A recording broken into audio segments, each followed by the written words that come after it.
To, alhamdulillahi wannan dutse ne kamar da kuke ganin sa insha Allah wanda kowanne guda ɗaya nan da kuke gani adadin miliyoyinsa sai ku rike baki. Ana tasirifi da shi insha Allah yana sauke dukiya mai tarin yawa da izinin Allah. Sannan kuma zan kawo muku sirrin haƙar zinari ga masu yin aikin zinariya da izinin Allah. Tsaya ka saurara domin wannan sirri ne mai matuƙar ƙarfi kuma sirri ne na saukar da zinariya. A kullum muna kawo muku manya-manyan asirai a cikin wannan katafaren gida namu mai albarka. Abin da kawai muke so mutum ya mana subscribing, sharing ɗin. Hakan ne zai ƙara ba da damar wasu su ƙara ganin sirrikanmu. Insha Allahu mu riƙa samun magoya baya ta yadda hakan zai sa mu riƙa jin ƙaran ƙaimi da kuma ƙara jin cewa ana kallon mu a kowane lungu da saƙo insha Allahu. Hakan zai ƙara ba mu farin ciki da ƙwarin gwiwa cigaba da kawo muku manya-manyan asraru. Alhamdulillah. Ga wani sirri na saukar da zinariya. Yanda ake amfani da shi akwai wani turare da ake kira Bukur Al-Abanita. Idan aka same shi, wanda wannan turare muna kawo muku manya-manyan sirrika da shi. A same shi mai kyau ɗinsa. Bayan an same shi insha Allahu sai a samu a yi rami. Za ka yi rami iya girma, iya daidai misali dai kuma iya gwiwar hannu. Iya gwiwar hannunka za ka yi ramin zurfin kenan.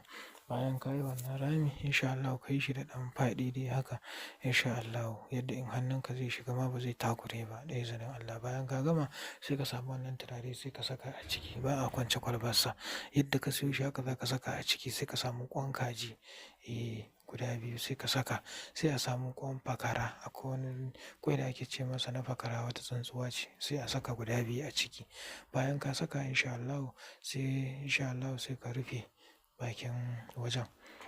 Ba ƙasa za ka tura ba za ka samu wani yadi ne, jan yadi ko baƙin yadi ko farin yadi sai ka lulluɓe bakin sai ka daddanne da dutse insha Allahu. Sai dare yayi irin ƙarfe 12 sai ka taso insha Allahu sai ka fara wuridin innama amruhu iza arada shay'an an yaqula lahu kun fayakun. Innama amruhu iza arada shay'an an yaqula lahu kun fayakun sai kai 1131. Bayan ka kammala sai ka ce ya Allah kamar yadda na ƙudiri niyyar yin wannan aikin Ubangiji Allah ka bani zinari a cikin wannan rami da na gina insha Allahu. Bayan ka gama wannan da izinin Allah sai kai nafila raka'a biyu. In kai nafila raka'a biyu sai kai miftahul amal ɗinka. Da ka kammala miftahul amal insha Allah zuwa wayewar garin safiya asubar fari kenan insha Allah an kira sallah asuba insha Allah an fito daga sallah asuba bayan an yi sallah sai ka zo ka buɗe da izinin Allah za ka sha mamaki.